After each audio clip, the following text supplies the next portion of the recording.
বন্ধুরা, তোমাদের সাথে রিভিউ করতে যাচ্ছি নাটক পরস্পর। আমার দেখা খায়রুল বাশার ভাইয়ের বেস্ট যদি কোনো নাটক থাকে তাহলে এই নাটকটি হচ্ছে বেস্ট ওয়ান। এবং খায়রুল বাশার ভাইয়ের যে অভিনয়টা ছিল, এক কথা এত সুন্দর অভিনয় আমি কখনোই তাকে কোনো নাটকে করতে দেখিনি।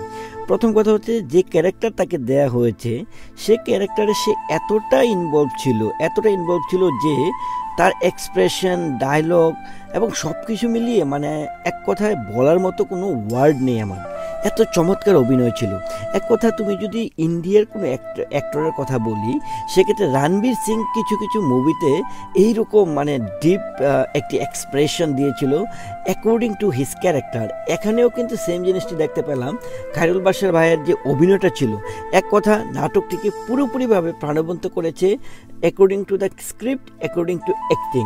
এবার আসুন যে টোটাল স্ক্রিপ্টের কথা যদি বলি, আরও একটি ক্যারেক্টার, সেটা হচ্ছে যে ক্যারেক্টারটি বেসিক্যালি লাস্টে এসে এমন একটি টুইস্ট দিয়েছে তাসনিয়া ফারিন আপু, যে টুইস্টের কারণে নাটকটি কিন্তু এক কথায় মানে একদম আকাশে উঠে গিয়েছে, রেসপেক্ট লেভেলটা একদম স্কাইয়ে উঠে গেছে। কেন বললাম? সমাজে অনেক মানুষ আছে যারা কিনা নারীদের উপর নির্যাতন করে, আর সেই রকম একটি ক্যারেক্টার কিন্তু আমরা দেখতে পেয়েছি খায়রুল বাশার ভাইয়ের মাধ্যমে। সো এই জিনিসটা যখন আমি 40 মিনিটস ধরে হাফ অ্যান আওয়ার পর্যন্ত আমি দেখতে পেলাম, তখন আমার কাছে মনে হলো এটা কিন্তু আসলে সোসাইটির জন্য একটি নেগেটিভ নিউজ দিচ্ছে। কিন্তু শেষে এসে জিনিসটাকে স্ক্রিপ্ট রাইটার এমনভাবে আসলে ঘুরিয়েছে, ইউটার্ন দিয়েছে, যে ইউটার্নটা কিন্তু আসলে নাটকটিকে প্রকৃত মানে মিনিংফুল করেছে।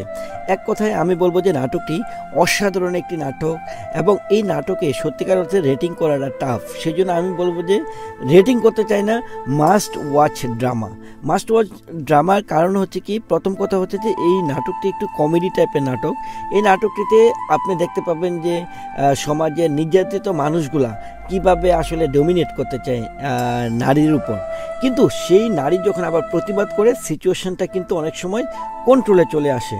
তো এই নাটকে কিন্তু আসলে চমৎকারভাবে যে ডিরেক্টর সাজ্জাদ হোসেন বাপ্পি ভাই, মানে অসম্ভব ভালো ডিরেকশন ছিল, চমৎকার স্ক্রিপ্ট ছিল, কয়েকজন মিলে আসলে স্ক্রিপ্টটি করেছে, মানে বোঝা যাচ্ছে যে কত সময় দিয়ে আসলে তারা কাজটি করেছে। এক কথায় আনবিলিভেবল একটি story, unbelievable acting, unbelievable finishing. মোট কথা এই নাটকে যদি প্রতিবাদটা না থাকতো তাহলে কিন্তু নাটকটা একটু নেগেটিভ ইম্প্যাক্ট ফেলতো সোসাইটির জন্য।